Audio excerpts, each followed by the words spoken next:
오늘 말씀은 잠언 27장 17절부터 22절 말씀입니다. 쇠붙이는 쇠붙이로 쳐야 날이 날카롭게 서듯이 사람도 친구와 부대껴야 지혜가 예리해진다. 무화과 나무를 가꾸는 사람이 그 열매를 먹듯이 윗사람의 시중을 드는 사람이 그 영화를 얻는다. 사람의 얼굴이 물에 비치듯이 사람의 마음도 사람을 드러내 보인다. 소울과 멸망의 구덩이가 만족을 모르듯 사람의 눈도 만족을 모른다. 도가니는 은을, 화덕은 금을 단련하듯이 칭찬은 사람됨을 달아볼 수 있다. 어리석은 사람은 곡식과 함께 절구에 넣어서 공이로 찧어도 그 어리석음이 벗겨지지 않는다. 이는 하나님의 말씀입니다. 하나님 감사합니다. 지난 5월 말에 우리 교회 성도 한 분이 길가에 핀 꽃이 아주 예뻐서 찍었다면서 꽃 사진 하나를 밴드에 올려주셨습니다. 바로 이 꽃입니다. 여러분도 혹시 보신 적 있으신지요? 어쩌면 이렇게 예쁜 파란색이 있을까? 이 꽃의 이름은 수레국화입니다.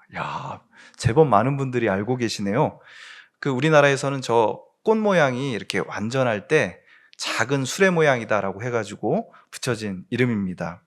아주 강렬하고 세련된 파란색 아닙니까? 그래서 많은 사람들의 주목을 받게 되면서 요즘은 관상용으로 키우고 있는데, 과거에는요, 이 꽃이 그냥 아무 데서나 자라는 흔한 야생화였다고 합니다. 특히 유럽 쪽에서 그런데요.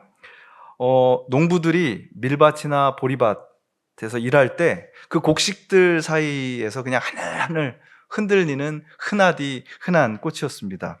그래서 이 꽃 이름이 영어로는 콘플라워입니다. 그냥 그 곡식꽃이에요. 독일 말로는 코른 블루메 이렇게 부릅니다. 특히 이제 독일에도 굉장히 많이 있는 꽃이에요. 제가 이 꽃에 관심을 갖게 된 것은 독일의 신학자 디트리히 보네퍼라는 분 때문입니다. 미친 듯이 날뛰는 히틀러와 나치 정권을 무너뜨리려고 저항 조직에 가담했다가 체포되어서 제2차 세계대전이 끝나기 직전에 39의 아까운 나이로 처형당한 디트리히 보네퍼, 그가 형무소에 갇혀서 쓴 아름다운 시들이 있는데 그 가운데 친구라는 시가 있습니다. 그 친구라는 시에서 보네퍼는 자기가 지금까지 살면서 경험했던 그 친구들의 존재를 바로 이 꽃, 수레국화로 비유합니다. 먹고 사느라고 땀 흘려 일하는 농부들에게 가끔 막 추수하고 그럴 때 이 꽃들이 좀 성가시기도 하거든요. 그런 성가신 존재 취급받는 흔한 꽃, 그러나 강렬한 빛으로 존재감을 드러내는 그 꽃들이 아마 감옥에 있는 보네퍼 목사의 마음속에도, 30대 후반의 그 보네퍼의 마음속에도, 기억 속에도 남아있었던 것 같습니다. 제가 그분의 시 일부를 번역해 봤습니다. 가장 소중한, 가장 희귀한 꽃잎, 뛰노는 정신, 무작정 믿고 지르는 자유로운 영혼으로부터 딱 적절한 순간에 튀어나온다. 한 친구가 다른 친구에게. 맹세도 법칙도 필요 없는 영혼의 자연스러운 이끌림, 그 영혼의 자연스러운 갈망으로 한 친구가 다른 친구에게 선물처럼 다가온다. 온갖 위험과 방황의 시간을 보낸 한 영혼이 되돌아갈 수 있는 성, 거기만 가면 안심하고 몸과 마음의 새 힘을 충전할 수 있는 산성과 같은 것, 그것이 친구의 존재, 서로가 서로에게. 그것이 일부입니다. 여러분, 들으면서 혹시 떠오르는 친구의 얼굴이 있나요? 저는 보네퍼 목사님의 시를 읽으면서 우리가 살면서 경험하게 되는 우정과 그리고 친구에 대한 아주 아름다운 수채화 한 폭을 보고 있구나라는 생각이 들었습니다. 비록 우리가 아주 팍팍하게 살고 있지만 우리에게는 친구들이 있었습니다. 때로는 정말 비현실적인 파란색, 정말 아름다운 파란색 들꽃처럼 다가오는, 또 때로는 선물 같은, 또 내가 그렇게 힘들고 어려울 때는 든든한 산성 같은 그런 친구들이 있었습니다. 그리고 앞으로도 그런 친구들이, 그런 사람들이 여러분의 삶을 동행하기를 간절히 축복합니다. 성경에도 친구들에 대한 아름다운 그림들이 있거든요. 오늘 우리는 잠언에 나오는 그림, 친구에 관한 그림을 함께 들여다보고 있습니다. 어떻게 하면 우리는 이 짧은 인생 지혜롭게 살아갈 수 있을까요? 성경에 나오는 잠언은 바로 이 질문에 대한 대답입니다. 지혜로운 삶에 대한 모색 속에서 잠언은 그 지혜와 어리석음을 대비시키는 방법을 쓰고 있습니다. 그러니까 한마디로 지혜로운 삶이란 어리석음에서 벗어나는 삶이다, 이렇게 이야기를 할 수 있습니다. 그런데 그 어리석음이라는 것이 우리의 삶에, 나의 삶에 너무나 찰싹 들러붙어 있어서 떼내기가 몹시 어렵습니다. 그걸 여러분 오늘 본문 22절이 너무나 재미있게 생생하게 표현하고 있습니다. 어리석은 사람은 곡식과 함께 절구에 넣어서 공이로 찧어도 그 어리석음이 벗겨지지 않는다. 네, 저는 이거 읽다가 아주 깔깔깔 소리를 내면서 웃었습니다. 나하고 내 어리석음이 얼마나 한 몸인지를 잘 보여주는 것 같았어요. 돌로 만든 절구, 지금 많이 안 쓰지만 그 절구에 나를 넣는 거예요. 그리고 공이로 막 찍어요. 어지간하면 그 곡물에서 껍데기가 벗겨져야 될 텐데 우리의 어리석음은 그 정도의 타격으로는 벗겨지지 않는다. 이거 아닙니까? 그만큼 어리석음에서 벗어나는 것이 어렵습니다. 왜 그럴까요? 우리는 어리석지 않다고 생각하기 때문입니다. 말로야 아유 제가 부족해서요, 제가 모르는 게 많아서요, 그러지만 속으로 들어가면 내가 어디 어리석은데, 그런 생각을 하지 않습니까? 그 어리석음이 나랑 딱 붙어서 일심동체입니다. 그러니까 그 어리석음을 떼내지 못하는 거죠. 잠언을 읽는다는 것은 그렇게 우리의 삶과 일체가 되어서 떨어지지 않으려고 하는 어리석음을 힘겹게 벗겨내는 과정입니다. 그래서 어렸을 때 왜 부모님들이 자꾸 애들한테 잠언 읽으라고 하는지 모르겠어요. 읽어야 할 사람들은 본인들이잖아요. 본인들. 네. 아직 아이들은 쉽게 벗겨낼 수 있습니다. 네. 잠언 27장은 그 어느 장보다도 친구와 우정에 관한 말을 많이 하고 있습니다. 그 중에서도 제 마음을 단번에 사로잡은 말씀이 17절 말씀입니다. 쇠붙이로 쳐야 날이 날카롭게 서듯이 사람도 친구와 부대껴야 지혜가 예리해진다. 살짝 의역을 해놨는데요. 개역 개정판은 이렇게 번역해놨습니다. 철이 철을 날카롭게 하는 것 같이 사람이 그의 친구의 얼굴을 날카롭게 한다, 혹은 빛나게 하느니라, 이렇게 옮길 수 있습니다. 뭔가 강렬한 것이 느껴지는 말씀이었습니다. 고대 사회에서 쇠붙이, 그러니까 철은 그 당시 사람들이 가장 단단하다고 생각하는 것이었습니다. 철로 만든 무기 앞에서 꼼짝도 못하는 거죠.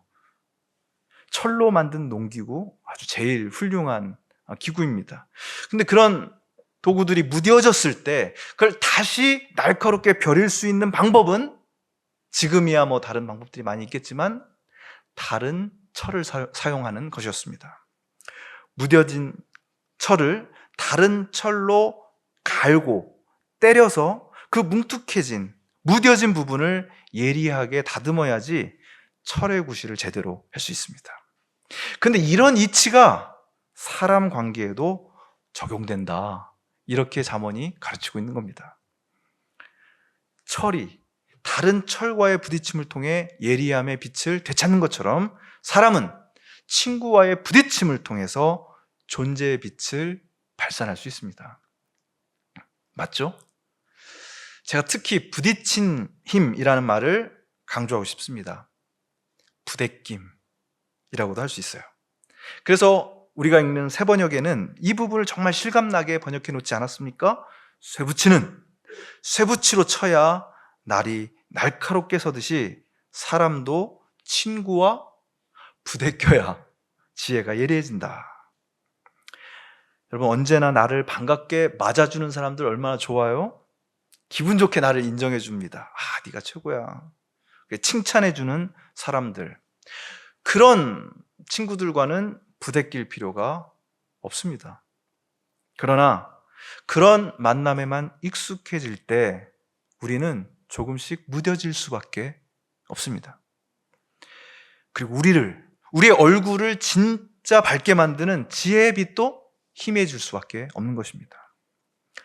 자, 또 하나 여기서 잘 알아두어야 할 것이 있습니다. 오늘 본문에서 친구는요, 꼭 절친을 뜻하는 말이 아니라는 사실입니다. 구약 성경에서 그리고 잠언에서 친구를 뜻하는 히브리 말이 두 개입니다. 하나는 그냥 넓은 의미에서 쓰는 레아라는 말이에요. 네, 사람 이름이기도 하죠. 레아. 그냥 친구를 뜻하는 말, 넓은 의미의 나와 관계된 사람들을 뜻하는 말입니다. 그런가 하면 아주 가까워서 죽고 못 사는, 정말로 사랑하는 친구를 뜻할 때는 오헤브라는 말을 씁니다. 아하브는 사랑한다는 뜻이고 오헤브 하면 그런 사람이니까요. 절친한 친구. 그런데 오늘 우리가 읽은 본문 17절은 그냥 레아입니다. 그러니까 조금 아는 사람들, 우리 교회에서 일주일에 한 번 얼굴 보고 인사하는 그 정도 사이, 그런 사람들을 뜻합니다. 그러니까 여러분, 반드시 절친이 아니더라도, 아주 친한 친구가 아니더라도 함께 만나는 사람들 사이의 부대낌은요, 우리를 단단하게 만들어줍니다. 그래서 그런 의미를 잘 살려서 번역한 것이 과거에 개신교와 가톨릭 같이 모여서 번역한 공동 번역인데요, 거기서 이렇게 번역해 놓고 있습니다. 쇠는 쇠 되고 갈아야 날이 서고, 사람은 이웃과 비비대며 살아야 다듬어진다. 놀라운 번역입니다. 네, 비비대며. 예. 내 옆에 친구가 있다는 것, 그리고 아주 친한 친구는 아니지만 한 공동체 안에서 나와 다른 성향, 나와 다른 성격을 가진 이웃들이 있다는 것, 그래서 넓은 의미의 레아, 친구가 있다는 사실이 얼마나 중요한지 모릅니다. 그 안에서 우리가 이런저런 일로 부대끼고 또 부딪힐 때 우리는 다듬어지는 것입니다. 그래서 여러분, 혹시 내가 좀 얼굴에 빛이 나지, 그런 생각을 하시는 분이 혹 계시다면 다 여러분 친구들 덕분인 줄 믿으시길 바랍니다. 비비대며 부대꼈던 그 사람들이죠. 우리 숨빛 청파교회 공동체가 존재하는 이유, 여러 가지 이유들이 있을 텐데요, 저는 그 중에 하나가 이거라고 생각합니다. 우리와 함께 있는 사람들, 그들과 선교회에서, 속회에서, 동아리에서 아주 화목한 시간을 보내기도 하죠. 그러나 이미 3개월쯤 지나고 있는데요, 긴장된 분위기 속에서 부대끼는 시간도 경험하게 됩니다. 안 느끼시면 여러분 때문에 다른 사람이 느끼고 있다, 그렇게 생각하시면 됩니다. 오늘 잠언의 표현을 빌자면요, 그것은 철이 철을, 쇠붙이가 쇠붙이를 날카롭게 하는 시간입니다. 그래서 우리의 얼굴에 진정한 빛이 어리게 되는 시간인 것이죠. 여러분, 잘 생각해 보십시오. 우리는 그런 부대낌 참 싫어합니다. 세상의 흐름에 따라서 나의 편안함, 나의 행복을 추구하는 것이 제일 중요한 것이 되었습니다. 그런데 그러다 보니까 순식간에 혹은 서서히 우리가 무뎌지고 있다는 사실을 우리는 알아야 합니다. 그런 우리에게 야무지게, 묵직하게, 때로는 아프게, 불쾌하게 부딪혀오는 뭔가가 있어야 하는 거죠. 물론 우리는 그런 부딪힘을 그냥 피해버리고 싶은 마음이 훨씬 강합니다. 그런데도 불구하고 교회만 나오면, 누구랑 만나면 그런 부대낌, 부딪힘이 있다는 것, 그것은 여러분의 존재가 철이라는 사실을 반증한다, 이렇게 보시기를 바랍니다. 우리는 진실한 친구 혹은 공동체 안에서 어쩌면 아무렇지도 않게 만나는 사람들을 통해서 우리를 훈련시키시고 단련시키시는 하나님의 세심한 과정, 훈련 과정에 참여하고 있는지도 모릅니다. 오늘 본문에는 또 몇 가지 귀담아 들을 만한 교훈이 좀 더 나오는데요. 19절에 보니까 사람의 얼굴이 물에 비치듯 사람의 마음도 사람을 드러내 보인다. 옛날에 거울 없을 때 물에 자기를 비춰봤을 거 아니에요? 그래서 물에 비친 얼굴이 자기 얼굴이랑 닮았겠지요. 그런 것처럼 사람의 마음도 비추는 역할을 한다는 겁니다. 여러분들이 만나는 사람들, 그 사람들의 마음이 여러분을 비춰주고 있습니다. 학자들은 두 가지로 해석하는데요. 첫 번째는 그러니까 내 마음을 먼저 거울처럼 잘 들여다보면서 묵상해라. 두 번째는 함께 살아가는 다른 사람들의 마음을 헤아리면서 너 자신을 돌아봐라. 그렇게 나를 돌아보고 내 앞에 옆에 있는 사람들을 돌아보면은요, 내가 보이는 거예요. 다르지 않습니다. 그런데도 이 세상 살아가다 보면요, 자꾸만 내 옆에 있는 사람하고 내가 얼마나 다른지 거기에 집중하도록 만듭니다. 이 편과 저 편이 얼마나 다른지, 저 생각과 내 생각이 얼마나 다른지에 집중하게 만든 겁니다. 그렇지 않아요. 크게 다르지 않습니다. 20절에 가니까 또 스올과 멸망의 구덩이가 나오죠. 스올은 죽은 사람들이 가는 곳이라고 생각했던 구약의 그 장소입니다. 그런데 그 스올 안에 가장 깊고 어두운 멸망의 구덩이, 아바돈이라고도 하는 그런 구덩이가 있는데요. 여러분, 지옥이요, 이미 들어온 사람들이 너무 많으니까 더 안 받는다, 이러면 지옥이 아닙니다. 얼마든지 더 받을 수 있어요. 네. 그런데 그것처럼 우리의 눈이 이만하면 됐다, 충분히 봤다 하면서 만족하는 법이 없다는 겁니다. 늘 새롭고 더 자극적이고 더 내게 쾌락을 가져다 줄 것을 추구하게 되어 있으니 조심하십시오. 유튜브 영상 조심하십시오. 네. 절반으로 줄이십시오. 왜 아멘 안 하세요? 네. 21절에는 칭찬 조심하라는 말도 나옵니다. 이것이 오늘 전체 주제하고도 잘 통하는 것 같아요. 마음 차분히 가라앉히고 내 인생의 길, 기도 가운데 주님께서 말씀하시는 인생의 길 잘 가는데 칭찬만 딱 들으면 으쓱 하면서 자기의 존재를 이렇게 인정해 주니 참 좋구나, 그런 생각을 하게 됩니다. 우리 순빛 청파교회 교우들은 제 설교 칭찬 안 해요. 제가 교만에 덫에 걸릴까 봐. 네, 감사합니다. 자기의 존재를 인정해 주는 사람들에게 둘러싸여서 칭찬받는 거 조심해야 합니다. 김기성 목사님께서에게 자주 그렇게 얘기해 주셨어요. 주변에 박수꾼들을 두는 순간 우리의 영혼은 금방 추락한다. 그렇게 칭찬만 받다 보면 자기도 모르는 사이에 무뎌지고 교만의 덫에 걸려서 추락하게 됩니다. 주변에서 그런 사람들 참 많이 보게 되는 거죠. 그래서 다시 우리는 처음에 주목했던 말씀으로 돌아갑니다. 제가 개역개정으로 읽어볼게요. 철이 철을 날카롭게 하는 것 같이 사람이 그의 친구의 얼굴을 빛나게 하느니라. 우리의 얼굴을 정말 빛나게 하는 것, 우리의 지혜가 예리해지는 것은 공동체 안에서 우리가 경험하는 부대낌 덕분입니다. 그것이 우리를 갈고 닦아줄 거예요. 그래서 속회하고, 그래서 선교회하고, 그래서 동아리 하는 거예요. 그냥 뭔가 할 게 없으니까 하는 것이 아니라. 자, 마지막으로 묻습니다. 그런데 왜 우리는 꼭 단단한 쇠붙이 철이 되어야 할까요? 난 싫은데. 그렇잖아요. 그냥 편안하게 살고 싶잖아요. 왜 내가 그렇게 단단해져야 됩니까? 왜 내 주변에 그렇게 나를 무쇠처럼 단단하게 만들어주는 사람들 있어야 하고 그 사람들과 부대껴야 돼요? 내 얼굴 빛나게 되는 거 별로 원치도 않습니다. 그냥 그런 사람들 보면 힘들고 지치잖아요. 우리는 얘기합니다. 나는 철처럼, 그런 쇠붙이처럼 살고 싶지 않아. 여러분, 그래서 그 다음 나오는 말씀이 중요한 것 같아요. 18절입니다. 무화과 나무를 가꾸는 사람이 그 열매를 먹듯이 윗사람의 시중을 드는 사람이 그 영화를 얻는다라고 했는데요.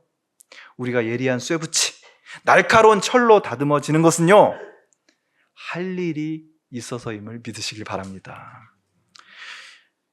험한 세상에서 나를 그렇게 단단하게 지켜내고 버텨내야지, 그러려고 하는 게 아니에요. 하나님께서 가꾸시는 이 생명의 동산에서 무화과 나무로 상징되는 우리의 사명을 잘 수행하기 위해서 단단해지시기를 바랍니다. 그 나무를 잘 가꾸고 그 나무에서 생명을 살리는 열매, 정의로운 열매, 주인이신 하나님, 윗분이신 하나님께서 기뻐하실 만한 열매를 맺어서 그분의 흐뭇함이 여러분의 기쁨이 되기를 바랍니다. 그 순간 우리는 윗사람의 시중을 드는 사람으로서 그분의 영광을 함께 나누게 될 것입니다. 그날이 올 때까지 우리에게 부딪혀오는 우리 주변의 친구들의 존재, 사람들의 존재, 때로는 따끔한 말로 내 멘탈을 흔들어 놓는 그 사람들의 한마디, 이게 얼마나 소중한지 받아들이시길 바랍니다. 저는 여러분이 그걸 잘 받아들여서 그렇게 단단하고 예리한 하나님 나라의 농사기구가 되어서 그분의 생명나무를 가꾸는 단단하고 야무진 철기구가 되기를 바랍니다. 앞에서 읽다가만 디트리히 보네포의 시 친구의 남은 부분을 읽어드립니다. 성숙한 사람이 신실한 친구에게 구하는 것은 명령도 아니고 억지로 지켜야 하는 낯선 법칙이나 가르침도 아니고 선하고 진지한 충고, 우리를 자유롭게 만들어주는 충고다. 우리 순빛청파교회가, 그리고 여러분의 삶이 이런 사람들과 함께, 이런 친구들과 함께 빛나게 부대끼면서 다듬어지고 예리한 지혜로 가다듬어져서 생명의 푸르른 무화과 나무를 가꾸는 삶 되시기를 바랍니다. 높으신 하나님의 시중을 드는 일 하면서 그분의 빛나는 영광을 함께 누리는 여러분의 모습을 그려봅니다. 참 아름다운 수채화입니다. 거듭의 기도 함께 드리겠습니다.